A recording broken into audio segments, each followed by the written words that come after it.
We are really in the midst of a dual epidemic. Experts call it diabesity. Over the past decade, childhood cases of type 2 diabetes have increased tenfold because of rising rates of obesity. Commonly called adult-onset diabetes, children as young as 8 years old are being diagnosed with the disease. The consequences of this devastating illness could lead to an early grave for many of its victims. Our children are literally eating themselves to death.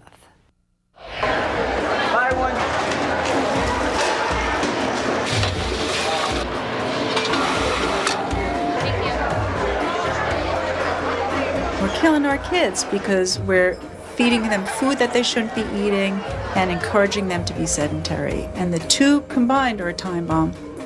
If we don't get a handle on this, what's going to happen is that we're going to get kids developing illnesses at a very early age.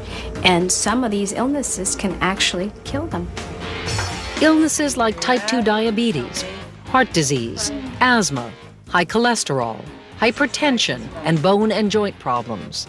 Their joints cannot carry their weight. The number of children that we're seeing with not just overweight, but morbid obesity is increasing. In fact, we had to purchase 2 scales to weigh children greater than 350 pounds. I'm just going to take a quick listen to your heart, okay? We have a number of children taking the same medications as their parents and their grandparents. Okay, so you were down 1.5 pounds. But that doesn't mean that things can't be done. Effortless. Take Dave Zinzenko, the editor of Men's Health magazine. You'd never guess that a man who tells millions how to have the perfect body was once a fat kid. From the age of 9 to maybe 13 or 14, I was about 20 or 30 pounds overweight. It was a trying time being an overweight teen because you look around and you see all these people who are enjoying these things and you say, hey, you know, I want to get to the point where I'm having fun and enjoying fitness and relationships and these kinds of things.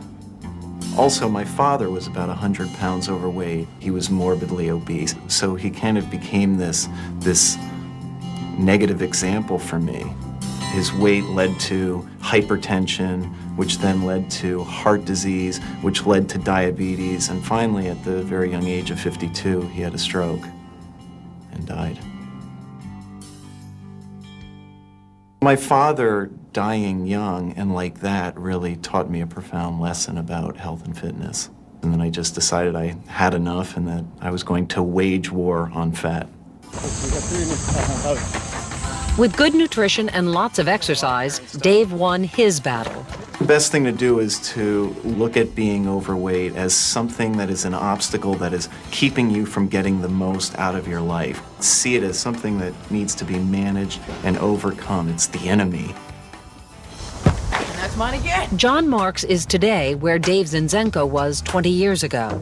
My father has diabetes, and my mom says that if I get any heavier, I'm in like the risk group, and I don't want to have that happen. 2/3 of the parents that we surveyed who have obese kids were also fat themselves. How you make these kinds of lifestyle changes in your kids is to make them yourself. We needed to be much more proactive. It wasn't the kids' problems, it was all of our problem, and we all need to make a change whether we really like it or want to or not. For the Marks, they have the awareness, and so now it's going to be to figure out how can they take the awareness and translate it into action. Here are a few of the things that I want you to think about when we're here. Enter nutritionist Heidi Skolnick to help John and his family manage their eating. All right, rules of grocery shopping are, don't be hungry when you start shopping, make a list, stick to the list. 1%? Iceberg lettuce just isn't as nutrient rich as the darker greens. It's kind of good to expand your food choices. You might pick once a month a new food you haven't tried before. Like to eat mango? I've never had mango. I'm excited with Heidi here, you know, teaching our family about nutrition. I mean, there's like so much to learn, and you know, it might just be the best thing in the world. Good honeydew. Have you guys ever had this? The nice thing about this is there's a beginning and an end. A lot of families don't even know that the food choices they make each day sabotage them. It's not no fried foods, but how about having fried foods no more than twice a week? So it allows you to get that food in there, but it's not having it so much that, again, it sabotages your own desire toward an appropriate weight. With nutritious food in their arsenal, the Marks were ready to fire up their war on weight.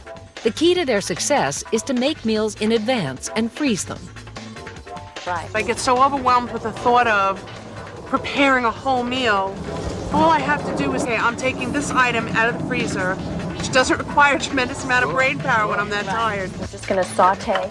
That's something I can handle easily. And we're almost done with this whole meal now. It's not about perfect, but it is about better choices.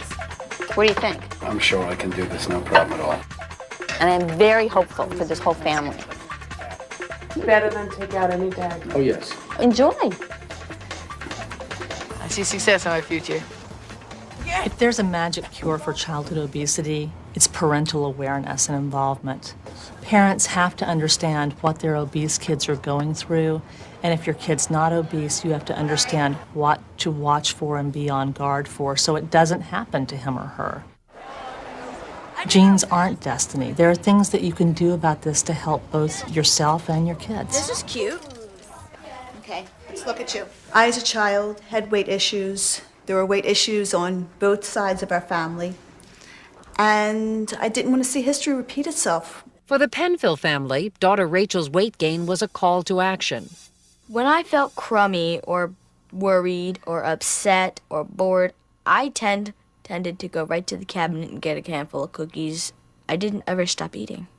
It was hard to acknowledge the fact that I had a child with a weight problem. And no matter how hard I tried, I wasn't able to bring it to a level that Rachel would understand. Rachel's parents found Shape Down, a national program that targets the emotional causes of childhood overeating. Often with obese kids, they have what we call crossed wires. So the feeling doesn't meet the need. One thing that parents can teach is to say, how do I feel? I feel sad. I need an ice cream cone. No. I feel sad. I need to talk about it. I feel hungry. I need some food. One way to address the obesity issue with your child is bring them to a pediatrician. Have a doctor talk to them about the health implications of weight. It is truly a medical issue. It isn't an issue of looking good. It's an issue of feeling good. It's an issue of preventing cancer and diabetes and heart disease. My parents made losing weight lots easier for me because they were always there asking how I felt, what I needed, and that just made it a whole lot easier. I think my whole family really benefited. We watch what we eat. We'll go on a bike ride. Sometimes we'll walk. We'll go to the park. And we'll just have fun while doing it.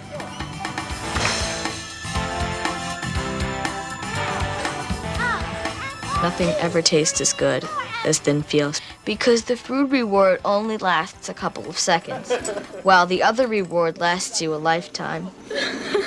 You know what the bottom line is? It's about health and fitness and not how you look. If you are eating healthy and if you're involved in fitness, you're a cool person.